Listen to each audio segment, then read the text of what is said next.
हाँ, नमस्कार दोस्तों। आप देख रहे हैं गेटअप स्टडी चैनल। आज आपको सरल भाषा में इंग्लिश कैसे सीखें, जीरो से लेकर के अंत तक आपको जो है इंग्लिश सिखाने का प्रयास करेंगे। तो सबसे पहले हिंदी टू इंग्लिश हम टेंस लेते हैं। तो हमारा सबसे पहला जो टेंस है वो है present indefinite tense. Present indefinite tense सभी ने पढ़ा होगा और उसकी जो आइडेंटिफिकेशन है वो भी सभी को पता होगी। बट मैं आपको थोड़ा सा डिफरेंस बताने की कोशिश करूँगा। आप सभी ने ये पढ़ा होगा आइडेंटिफिकेशन में कि जिन हिंदी वाक्यों के अंत में, तो हमें वाक्यों के अंत में नहीं लेना, हमें क्रिया के अंत में लेना है। किसके अंत में? क्रिया के। यानी हमारी जो आइडेंटिफिकेशन है, पहचान है, वो वाक्य के अंत में नहीं है, वो क्रिया के अंत में है। अगर क्रिया के अंत में ता है, ती है, ते है, ताहूँ आदि शब्द दिखें तो मान लेना कि वो टेंस प्रेजेंट इंडेफिनिट का है। और यदि आपको ऐसा प्रतीत हो कि जो है क्रिया नहीं है और ता है, ती है, ते हैं शब्द आ रहा है, तो वो प्रेजेंट इंडेफिनिट का नहीं है, वो प्रेजेंट का हो सकता है। तो जो भी टेंस बनता है आज तक इस दुनिया में, वो केवल विदाउट वर्ब के नहीं हो सकता, विदाउट एक्शन के नहीं हो सकता। तो एक्शन जैसे खाना, पीना, रोना, हंसना, बोलना, ये सब एक्शन है। तो सबसे पहले हमने आपको आइडेंटिफिकेशन बताई। अब हम बता रहे हैं कि किसके साथ कौन सी हेल्पिंग वर्ब का प्रयोग करते हैं। तो सबसे बड़ी बात ये है कि आई और वी, यू और दे, ये अगर आपको प्रोनाउन सब्जेक्ट के रूप में दिखें तो आपको हेल्पिंग वर्ब डू का प्रयोग करना है। और यदि ही, सी, इट और नाम आपको अगर दिखे तो आपको वर्ब की फर्स्ट फॉर्म के साथ एस या ई एस का प्रयोग करना है सिंपल सेंटेंस में। और यदि आपको नेगेटिव, इंटरोगेटिव, डबल इंटरोगेटिव दिखे तो आपको हेल्पिंग वर्ब डज का प्रयोग करना है। लेकिन इससे पहले हम आपको एक चीज़ और सिखाना चाहेंगे कि हमारे सेंटेंसों में कि एस का प्रयोग कहाँ करना चाहिए और ई एस का। ये सबसे बड़ी जो है हमारी मिस्टेक रहती है कि एस और ई एस में हम जो है चक्कर में फंस जाते हैं कि एस का प्रयोग कहाँ करना है और ई एस का प्रयोग कहाँ करना है। तो मेरे प्यारे मित्रों,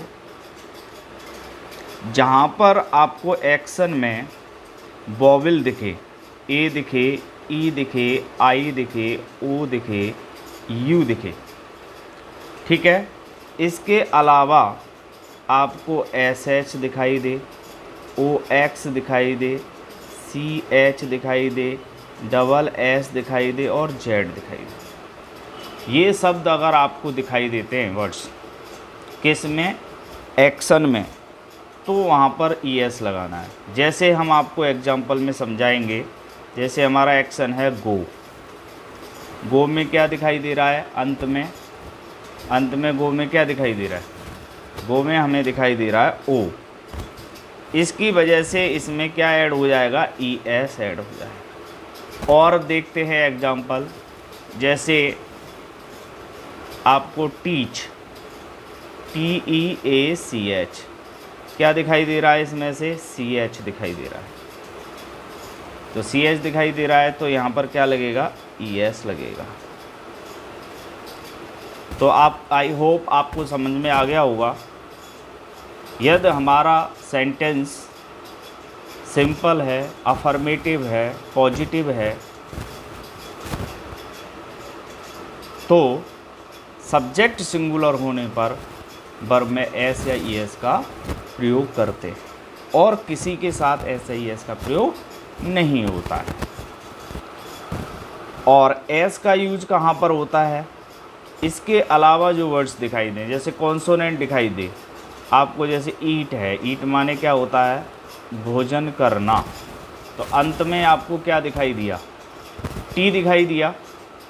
तो टी कॉन्सोनेंट है, इसीलिए इसमें एस ऐड कर देंगे। जैसे आपको रीड दिखाई देगा, रीड माने पढ़ना, तो डी क्या है? कॉन्सोनेंट है, तो एस ऐड कर देंगे। इस तरीके से आपने समझा कि एस का प्रयोग कहाँ होता है और ES का प्रयोग कहाँ पर होता है, क्योंकि ज़्यादा से ज़्यादा छात्र जो है इसमें कंफ्यूज हो जाते हैं कि एस का प्रयोग कहाँ करें और ES का प्रयोग कहाँ करें। मैंने बहुत सरल भाषा में आपको समझाया। अब हम चलते हैं टेंस और फॉर्मूले की तरफ। तो हमारा सबसे पहला जो सेंटेंस है, राम आगरा जाता है, इसको बनाना बहुत आसान है, लेकिन किस फॉर्मूले के द्वारा हम समझें कि सबसे पहले सेंटेंस में कौन सी चीज़ आती है, उसके बाद कौन सी चीज़ आती है। तो हमने एक फॉर्मूला आपके पास लिखा हुआ है, हमने लिख भी दिया है आपके लिए। तो सबसे पहले हम सब्जेक्ट का प्रयोग करते हैं। किसका प्रयोग करते हैं? सब्जेक्ट का। उसके बाद वर्ब की फर्स्ट फॉर्म में एस या ES का यूज़ करते हैं, फिर ऑब्जेक्ट का प्रयोग। तो राम आगरा जाता है, यहाँ पर सब्जेक्ट कैसा है? हमारा यहाँ पर सब्जेक्ट सिंगुलर है। जब सिंगुलर सब्जेक्ट है तो सिंगुलर सब्जेक्ट के साथ में वर्ब में एस या ES का प्रयोग करता है। तो राम सबसे पहले सब्जेक्ट RAM, राम के बाद फिर हम जो है वर्ब का प्रयोग करेंगे, एक्शन का प्रयोग करेंगे। तो राम गोज, क्यों? क्योंकि सब्जेक्ट हमारा सिंगुलर है, तो ES का प्रयोग कर देंगे। और जब विशेष प्लेस होता है उससे पहले प्रीपोजिशन टू का प्रयोग किया जाता है। सभी को पता है आगरा किसके लिए प्रसिद्ध है? ताजमहल के लिए प्रसिद्ध है। तो राम गोज टू आगरा। इस फॉर्मूले के अकॉर्डिंग हमारा ये सेंटेंस कंप्लीट हो गया। अब हम चलते हैं दूसरे सेंटेंस की तरफ। पहला सेंटेंस सबकी समझ में आ गया होगा कि हमारा अगर सब्जेक्ट सिंगुलर है, सेंटेंस सिंपल है, अफर्मेटिव है, तो हम वर्ब में एस या ES का प्रयोग करते हैं। तो सबसे पहले हमारा सब्जेक्ट आया, उसके बाद हमने वर्ब में एस या ES लगाया, उसके बाद हमने जो है ऑब्जेक्ट का प्रयोग किया। ठीक है। अब दूसरा सेंटेंस क्या? राम आगरा नहीं जाता है। तो सबसे पहले हम क्या प्रयोग करेंगे? हमारे फॉर्मूले में लिखा हुआ है कि सब्जेक्ट का प्रयोग करना। तो सब्जेक्ट हमारा क्या है? राम, RAM। इसके बाद हमें किसका प्रयोग करना है? डू अथवा डज का। अब ये किसके अकॉर्डिंग आते हैं? अगर सिंगुलर सब्जेक्ट है तो डज, और यदि प्लूरल सब्जेक्ट है तो डू का प्रयोग करते हैं। तो इसमें किसका प्रयोग करेंगे? डज का प्रयोग करेंगे, डज। उसके बाद हमारा क्या लिखा हुआ है? नॉट का प्रयोग करो। तो हम तुरंत इसके बाद नॉट लगा देंगे। इसके बाद हमें किसका प्रयोग करना है? वर्ब की फर्स्ट फॉर्म का। तो वर्ब की जाने की अंग्रेजी क्या है? गो। तो गो हमारी फर्स्ट फॉर्म है। प्रीपोजिशन टू का इस्तेमाल करेंगे, टू आगरा। इस तरीके से हमारा सेकंड सेंटेंस भी कंप्लीट हो गया और सबकी समझ में भी आ गया होगा। मैं आई होप, आशा करता हूँ अच्छी तरीके से हमें समझना है, दिमाग में बिठाना है। अब हम नेक्स्ट क्वेश्चन की तरफ चलते हैं। क्या राम आगरा जाता है? ये फर्स्ट इंटरोगेटिव है। कैसा सेंटेंस है? फर्स्ट इंटरोगेटिव, क्योंकि इसमें सबसे पहले क्या शब्द लगा हुआ है और हमने इसके अकॉर्डिंग फॉर्मूला भी बना लिया है। पहले हेल्पिंग वर्ब डू अथवा डज, सिंगुलर के साथ डज, प्लूरल के साथ डू, ये प्रयोग करना है। उसके बाद सब्जेक्ट, उसके बाद वर्ब की फर्स्ट फॉर्म, उसके बाद ऑब्जेक्ट। तो सबसे पहले हमें हेल्पिंग वर्ब का प्रयोग करना है। तो हेल्पिंग वर्ब जो है किसके अकॉर्डिंग आती है? सब्जेक्ट के अकॉर्डिंग आती है। तो सब्जेक्ट क्या है? राम है, और राम हमारा सिंगुलर है। तो सिंगुलर है तो राम हम सब यानी हेल्पिंग वर्ब जो है डज का प्रयोग करेंगे। किसका प्रयोग करेंगे? डज। तुरंत हमारा फॉर्मूला कहता है कि अब इसके बाद सब्जेक्ट लगाओ। तो सब्जेक्ट हमारा क्या है? राम है। उसके बाद क्या करना है? उसके बाद हमें वर्ब की फर्स्ट फॉर्म लगानी है। तो गो टू आगरा और प्रश्नवाचक चिन्ह। इस तरीके से हमारा तीसरा भी जो है एग्जाम्पल है वो कंप्लीट हो गया, सेंटेंस कंप्लीट हो गया। आई होप सबकी समझ में आ रहा होगा। अगर किसी की समझ में नहीं आए तो आप मुझे कमेंट करके ज़रूर बताना, और अपने मित्रों को ज़्यादा से ज़्यादा वीडियो को शेयर करना, जिससे आपको इंग्लिश सीखने में मदद मिले और आपके मित्रों को भी इंग्लिश सीखने में मदद मिले। आज हमारा देश, मैंने काफ़ी इस पे रिसर्च की है कि जितने भी चाहे हिंदी मीडियम स्कूल्स हो चाहे इंग्लिश मीडियम स्कूल्स हो, सबको इंग्लिश रटाई जा रही। लेकिन मैं जहाँ तक प्रयास करूँगा सबको इंग्लिश सिखा ही जाए, क्योंकि ये लैंग्वेज है, रटने से कभी नहीं आएगी। ये केवल इसको हमें समझना पड़ेगा, तो हमें समझना चाहिए।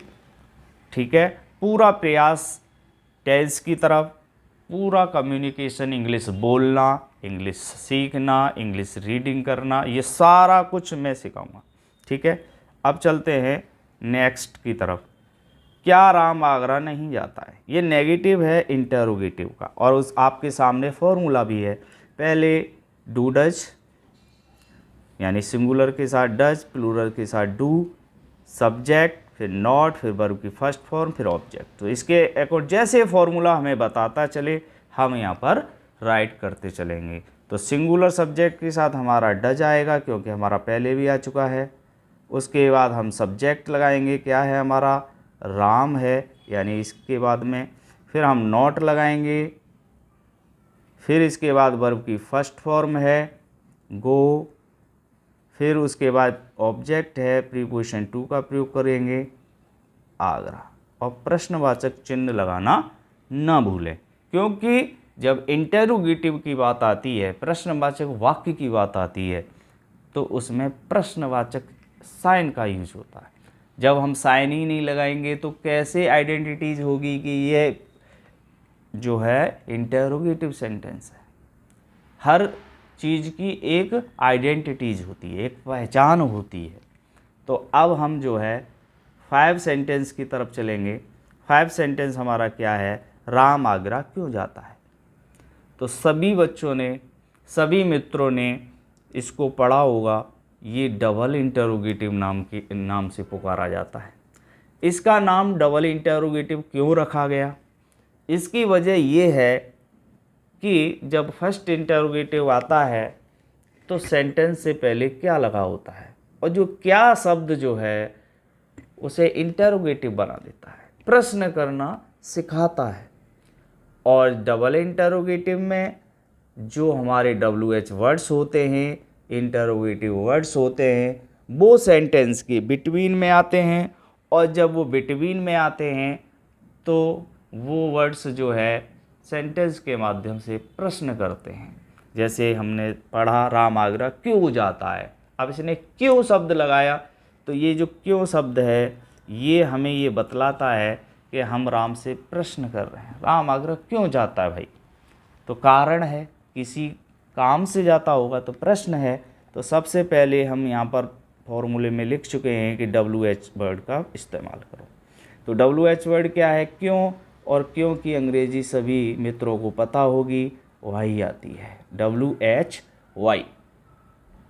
इसके बाद सेंटेंस में लिखा हुआ है फॉर्मूले में कि डू अथवा डज में से, तो हमने पहले भी बता चुके हैं प्रत्येक सेंटेंस में कि डज का प्रयोग सब्जेक्ट सिंगुलर के साथ, डू का प्रयोग प्लूरल के साथ। तो डज हमारा जो है यहाँ पर आएगा।